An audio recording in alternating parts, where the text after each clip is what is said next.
Chinese Communist Party has long recognized that it could not build an advantage in the battlefield of media. And do you know why? What tactic does it take to compensate for it, especially with the stake of Beijing Olympics? What does the tactic involve and what do they do?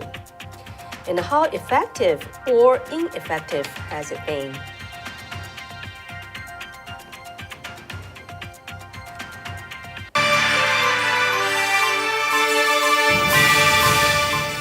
Welcome to Wei and Cathy show. I'm your host Wei Fang. And I'm Cathy Zhang. Okay, so the Winter Olympics will be soon start in Beijing. And to Beijing, there's something really, really big at stake. Okay. And actually today we're talking about the issue, some tactic that the CCP has been taking in the United States.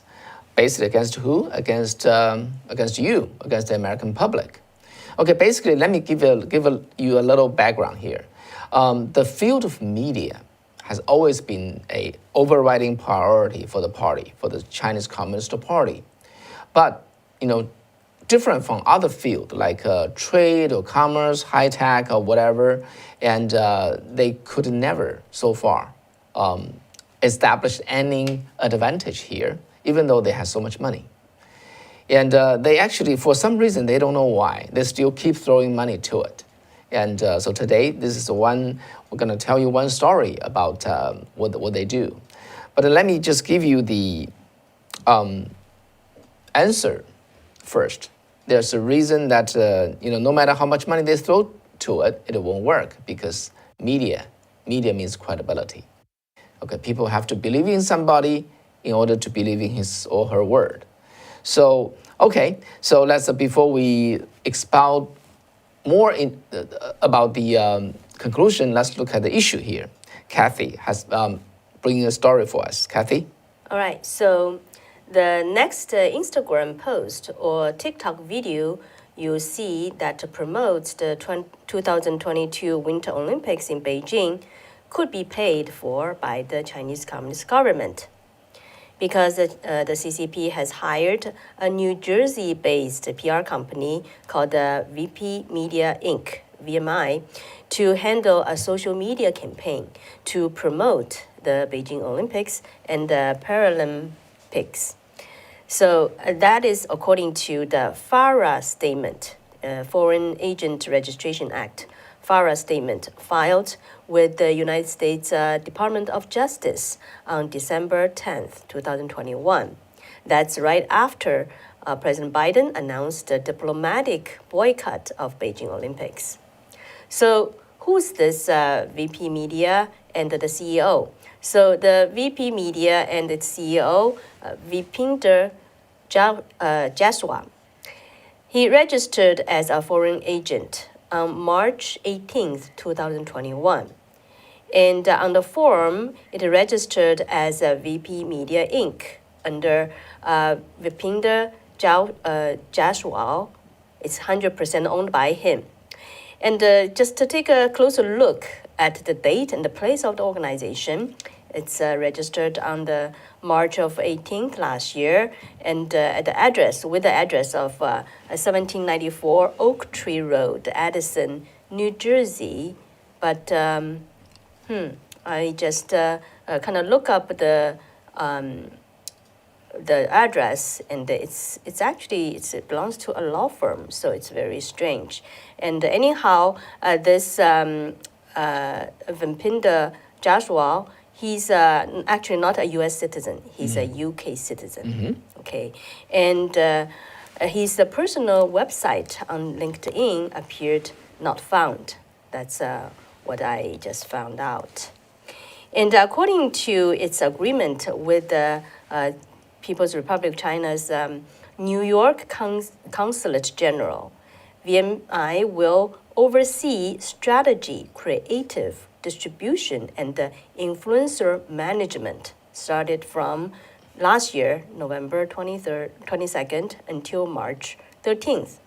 And the total contract amount is $300,000. And the VMI received already 210,000, 70% of them, $21,000 on November 23rd, as an advance. The contract is to strategize and execute an influencer marketing campaign promoting the Beijing Winter Olympics and the Paralympic 2022 in the United States, and drive viewership, mass awareness, and premium content. The influencers can come from Twitch, Instagram, or TikTok. So the topics for promotion include interesting and meaningful things before, during, after Beijing Winter Olympics, such as athletes' preparations in Beijing, new competing items, 3 Olympic villages, and the new tags used in this Winter Olympics and the Paralympic touching moments. So the paid influencers should promote the history, culture, relics, modern life of people, and the new trends of Beijing. So, but these contents are only consist of 70% of the promotion. Another 20% would be promoting cooperation and any good things in U.S.-China relations in areas such as the high-level exchange, climate change, biodiversity, new energy, and the rest, the 10%, will be about the New York Consulate General's news and trends. So this campaign spending, but with the $300,000, just only a fraction of the Chinese regime's propaganda efforts run by the state media. From May to October last year, China Daily, which is a state-run English language newspaper, reported a spending budget of over $5.5 million to advertise and distribute its newspaper to a Western audience. However, the social media operation represents a new and a more cost-effective frontier for the Chinese regime to spread its pro-China narrative globally. Because with the spending of the $300,000 on the VMI contract, it will obtain, the goal is to obtain 3.4 million impressions or views, which is nearly 4 times of China Daily's global circulation. And as Wei just explained, the CCP has a history of pouring money into propaganda campaigns. So this $300,000 purchase of social media cloud is really a drop in the bucket. And this is just the very latest influence operation by the Chinese Communist government. So Senator Rick Scott from Florida has warned Newsweek magazine because this appeared that the CEO of VMI is one of Newsweek's contributor. And he warned that Mr. Joshua has chosen to join force with America's enemy and one of the world's most evil regime as it actively commits genocide. That's what Senator Scott wrote in the letter to Newsweek. And he urged Newsweek to reconsider Joshua's future contribution to the magazine, given his affiliation with the Chinese regime. And if you do remember, we previously, just recently, reported that the CCP's foreign agents have disclosed more than $170 million in spending on propaganda and lobbying in the United States since 2016. And the Chinese foreign agents reported around $60 million in spending on the propaganda targeting the United States in 2020 alone. And that's only the spending that has been reported under FARA. So another story is actually about what New York Times reported last month on how Beijing influences the influencers. Can you believe that? Mm-hmm. So, and actually this report generated a lot of anger from the Chinese government. So this report exposed a crop of, that's New York Times' original word, a crop of new social media personalities who paint cheery portraits of life as foreigners in China and also hit back at criticism of Beijing's authoritarian governance, its policies towards ethnic minorities, and its handling of the coronavirus. So in this article, it exposed at least four foreigner influencers in China. And we can see that one is the Barrett. It's a pair of son and dad, okay, Barrett. And another one is Jeju Nation. And the third one is Cyrus Jensen. And the fourth one is the Best China Info channel. So according to the New York Times, behind these seemingly very casual and homespun feeling YouTube videos, there are a large apparatus of government organizers, state-controlled news media, and other social amplifiers, all parts of the Chinese government's widening attempts to spread pro-Beijing message around the planet. And the New York Times said these pro-Beijing influencers travel are paid by the state-run media outlets and the local governments. Also by sharing the videos with millions of followers on YouTube, Twitter, and Facebook, they have generated a lucrative traffic for the influencers. Although, those YouTubers just repeatedly deny that they decide what goes into their video. And although they admit sometimes the travels were paid by the other party, but they insisted that not the Chinese Communist government, told them what to put on into the video. But on one hand, Beijing is just using them as propaganda tool, no matter what they say. The Chinese diplomats and the representatives have shown those videos at news conferences and promote their creations on social media. And so together, 6 of those most popular influencers, foreigner influencers in China, have garnered more than 130 million views on YouTube and more than 1.1 million subscribers.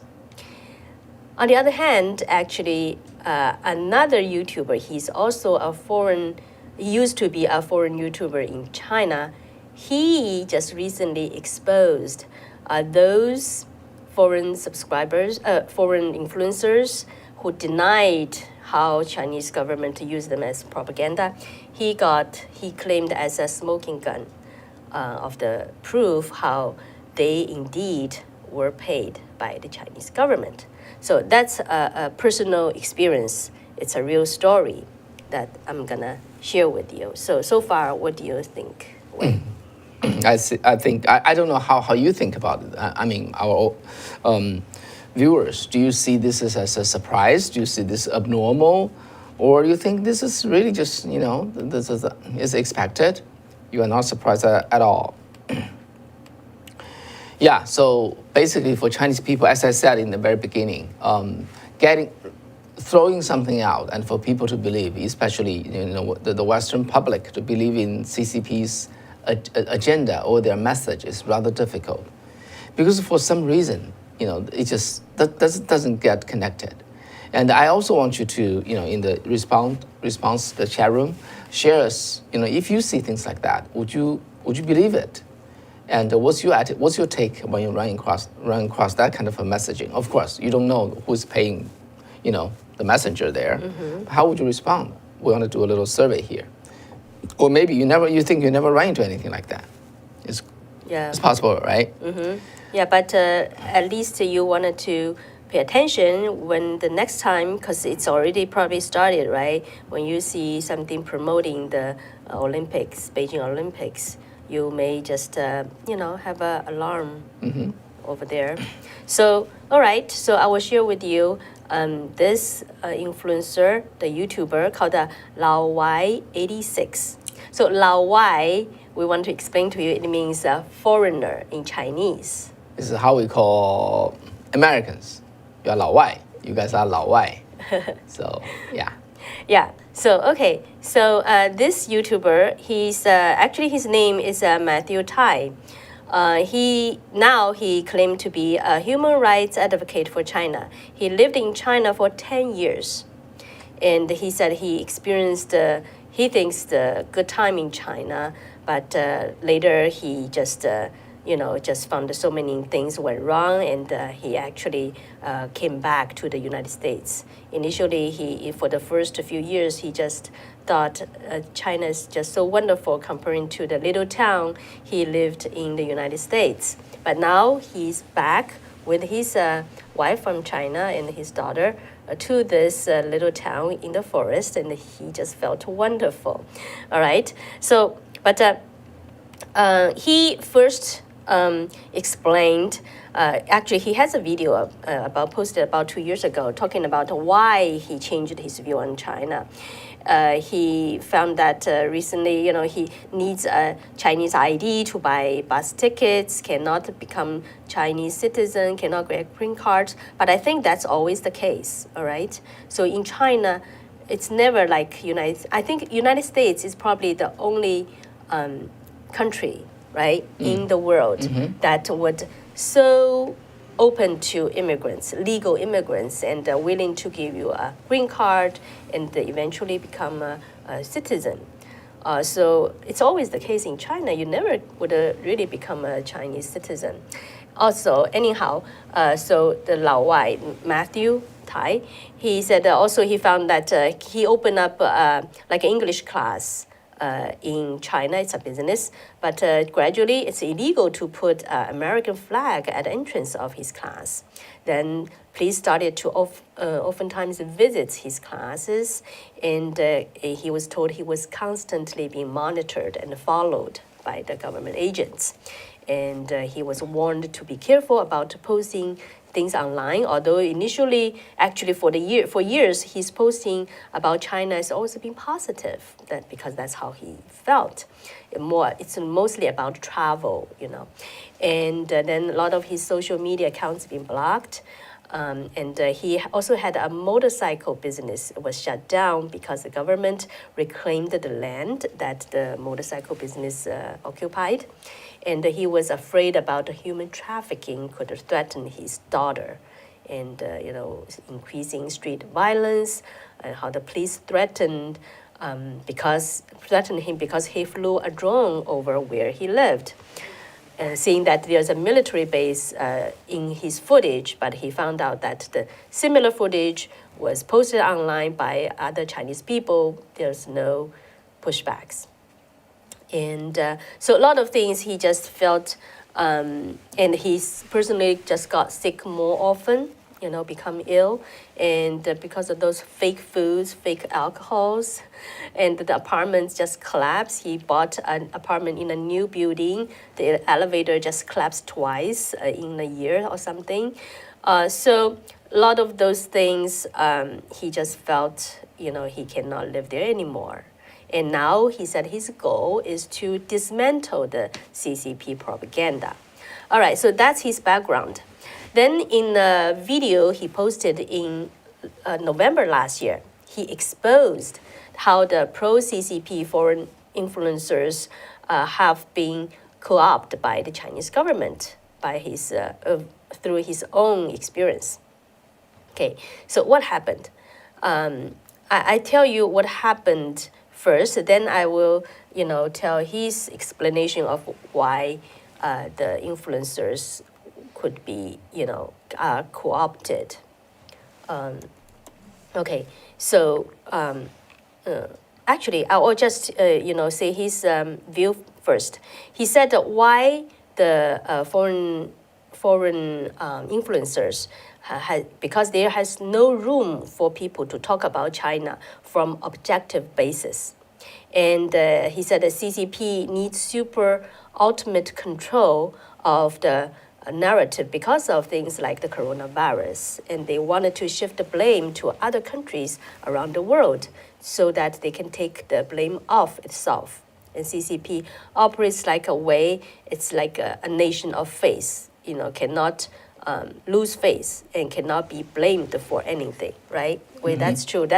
It's always has been because they bundle the party with the country together to kidnap the people, but then, the parties are always correct. They cannot be blamed for anything.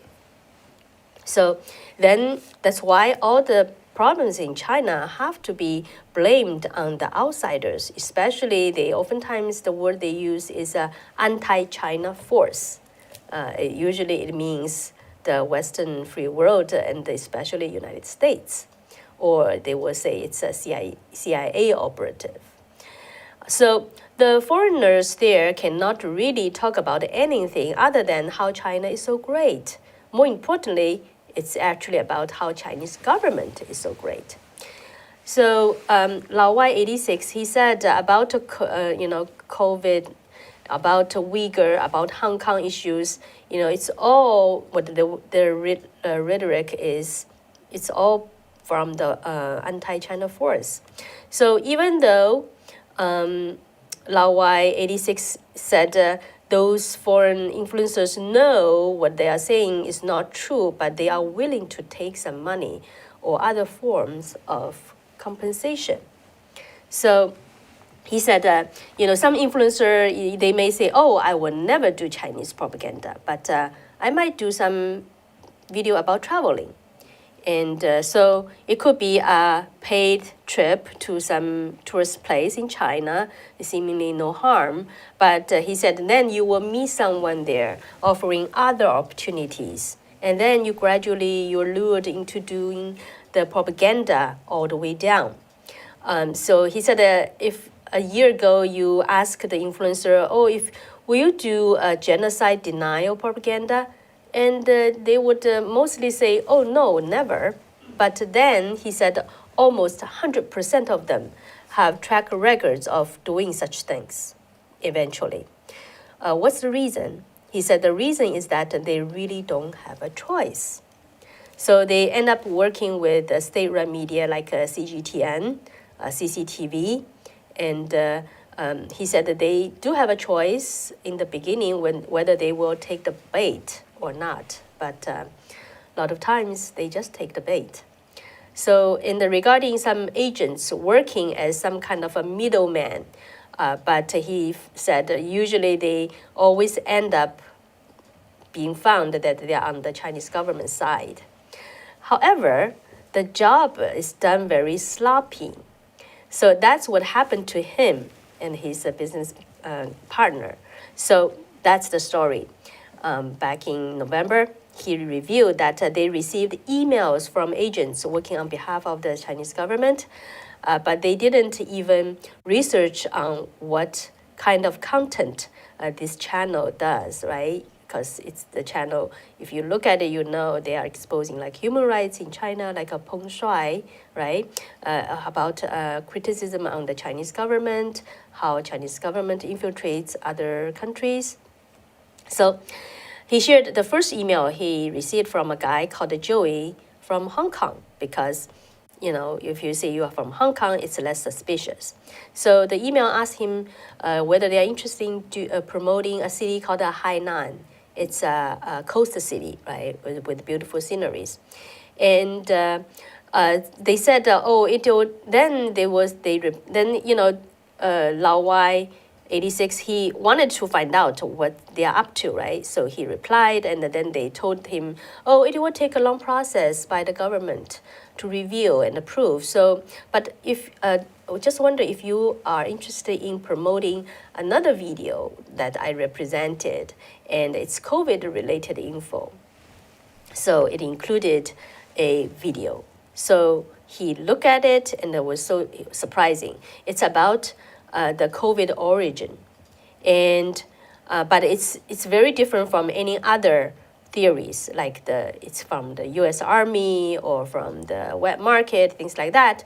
In this video, he believes it's a new theory. It's claiming the virus came from North America white-tailed deer.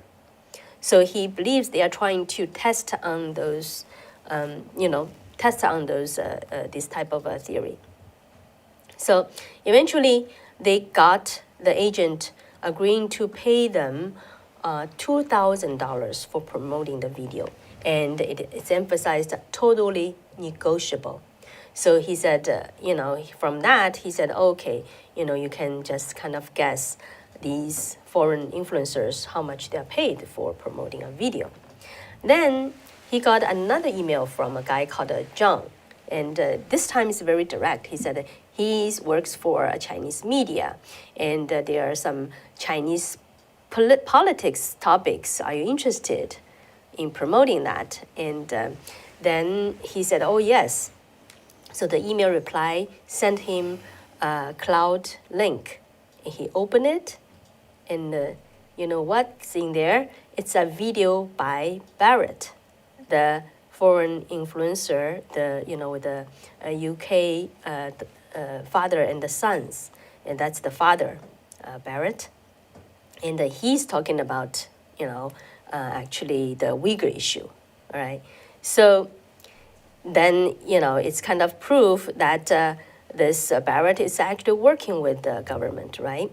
So, and Lao Y86 also noticed they did more research, found out those different foreign influencers, usually they have same titles, the same posting dates on certain topics. So he, that's what he found out. And one of them is Jensen, Cyrus Jensen. And he said that different influencers, they have different angles. So this Jensen, his angle is always promoting, US, China should work together, all right? So then it's interesting that they've received another email, actually about, it's about CGTN, the state-run television for the Chinese government, asking Jensen for whether they can use his video. Okay, so that's the smoking gun that Lao Y86 was talking about. So in the email, it's just so obviously that, this Jensen is working for money from the Chinese government. And Lao Y86, he said, hey, CCP, your cover has been blown. So let's take a listen of what he said at the end of his video. Your cover has been blown.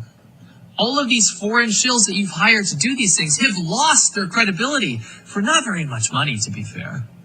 It's kind of embarrassing. It's embarrassing on behalf of these foreign shills that have accepted compensation to put out things that they know not to be true.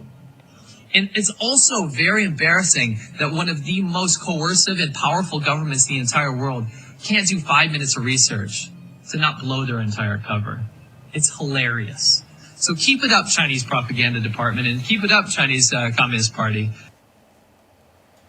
Okay. Yeah, so, that's his personal experience. How do you think? And then, people would be wondering how effective it is, right? Yeah. With the Chinese Communist propaganda. Mm-hmm. So let's take a look. Pew Research Center, they always do actually. So before you go there, let's chat a little bit. I just want to get some response from our audience. Okay. So it's a long story, okay? It's just narration because we cannot play the footage by itself. So there's two difficulty involved here, okay? For there to do their job.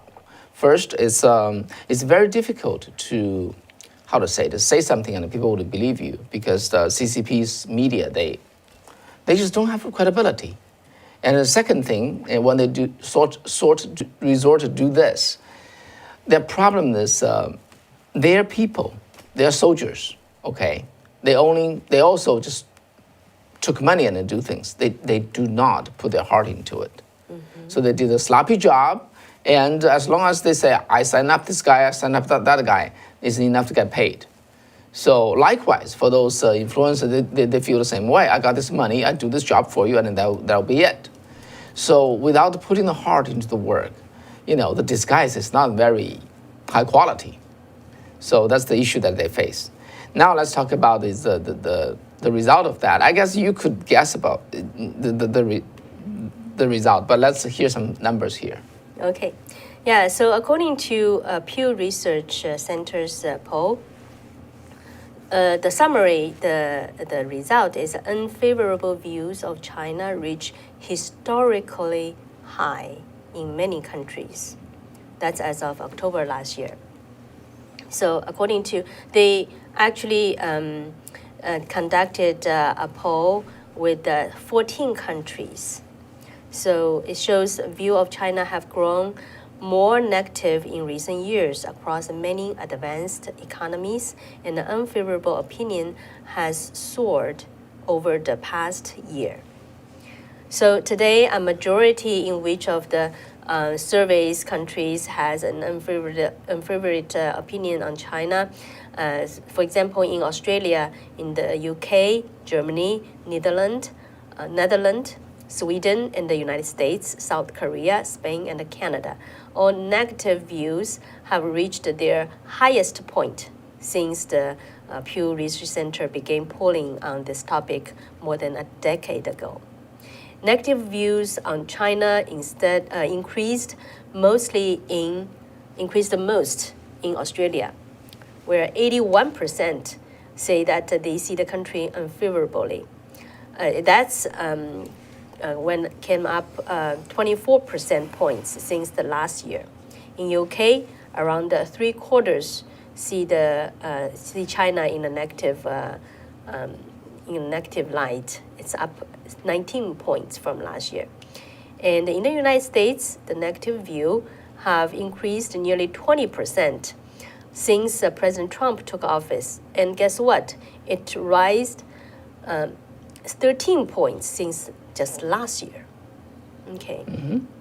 So then the negative, in the United States, 2020 is the first year in which more than half of young Americans expressed negative view towards China. Okay. Because in total, actually, the older people have more favored views of China. So that tells something, right? Yeah, and and the rising in unfavorable views comes especially because of how the Chinese government handled the coronavirus pandemic. Across the 14 nations surveyed, a median of 61% saying China has done a bad job dealing with the outbreak. And this is many more than saying that the same of the way that the COVID-19 pandemic was handled by their own country or by the international organization like the WHO or the European Union. But only the United States received more negative evaluation from the surveyed public, with a median of 84% saying the U.S. had handled the coronavirus outbreak poorly. So that's some of the data. Okay, so this topic may be a little, I think, how to say? I'm just want to try to feel about how concerned are you with this issue, and you are. It's okay or no? Can we do a survey for those of the folks there? Can you just type up how you feel about this matter? Basically, in the photo for the show, I put in the CCP mercenary. Yeah, this is literally mercenary army. But how effective they are, I want to hear from you. What do you think? So, but again, for CCP, the battlefield for ideology is always very, very important. Okay, they believe in two things for the CCP. One is the arm. Okay, really the weapon. The second is the pen. Back then there wasn't so as much keyboard and the computer and things like that. So they say just pen and the gun. Those are the two key things they have to master in order to win the power. And time goes by, and they build the military. They have the gun, but however, on the ideology side, they always feel it's uphill battle against the Western public opinion. And they think, we've been trying so hard. We got so much money. We never established any position, any advantage. So in the CCP's internal document, they were very, very frustrated. As I read between the line, I can see how frustrated they are. But to me, it's something so simple. Media is not like a computer, right? You try it out for 5 minutes, let me buy it. For media to believe somebody's, words, like for Wei and Cathy, we talk here, you listen, and you say, I believe this guy. It's not easy, right? Because you have been here for a long time. So the media is really just like a real person, a real friend. Is this person a friend or is not a friend? It takes time to grow that, but the CCP is not good at that. Okay, they cannot, no matter how much they fake, they cannot fake trust and dedication or loyalty. They throw money to it, every time it just doesn't get anywhere. You gotta waste it. So leave leave like jokes along the way. But still, we feel that we want to bring this for your attention, okay, so that at least you are aware of this. Sometimes when they buy the inserts in the economics or the New York Times or those mainstream media, it just appeared to be really just like a normal media report. Only at the corner, they said this is advertiser. But it's not very obvious. It's intentionally hidden or shrink to very small font so that to trick the readers. And for the mainstream media in this country, they love to just make easy money. So indeed, this is still something that we need to be aware of because, again, CCP is very determined to change the public opinion to its favor. Yeah, and Michael Betzer said Cold War II is in progress. Right now, it's a war of words. Yeah. Yeah, that's indeed. Mm-hmm. And JF said it's a war for your mind. That's right. The CCP is all about controlling your mind. That's how they control China. So that's why when we came to this country, we first realized how important is the media in order to help help our fellow Chinese Americans after they come here, but they still being polluted by the state media or different media in disguise, even in this country. And later we realized that the Chinese government actually already started trying to influence the minds of our fellow Americans. Yeah. So indeed, it's a war for your mind. Mm-hmm. And as you remember, as you may or may not be aware of, U.S. government does not have any media. I mean, except Voice of America, which is very few. And the Voice of America, by law, cannot broadcast to domestic USA. They cannot broadcast domestically. So they can only broadcast to China or other foreign nation. So the government of this country does not own media, is not allowed to own media. What do we have is the freedom of speech here.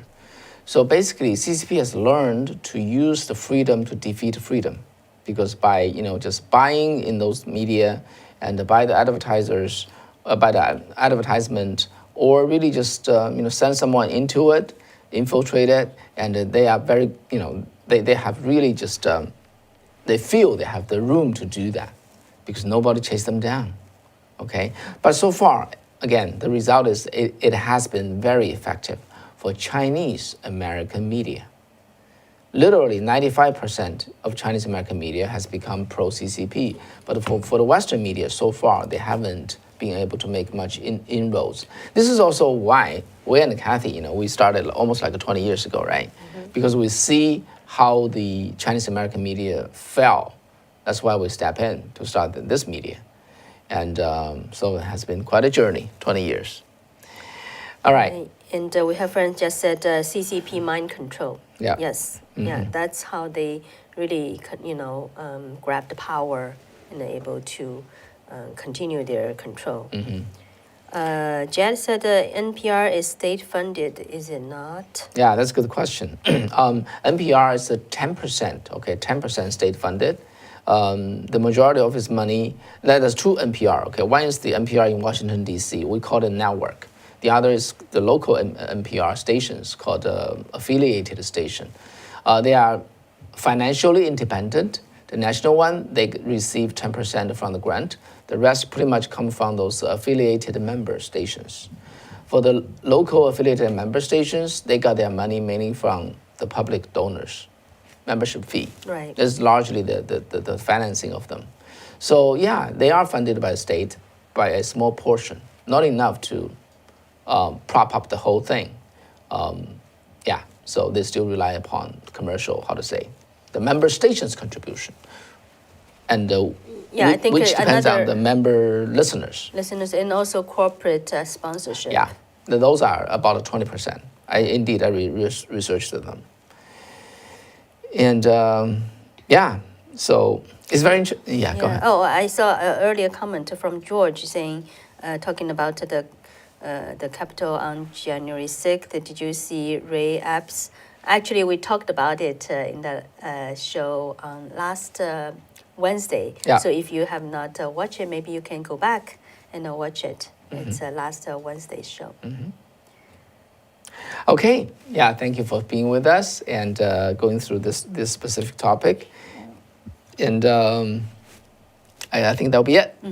Okay, take care. Good night. All right, thank you. Until next time. Bye-bye. Bye-bye.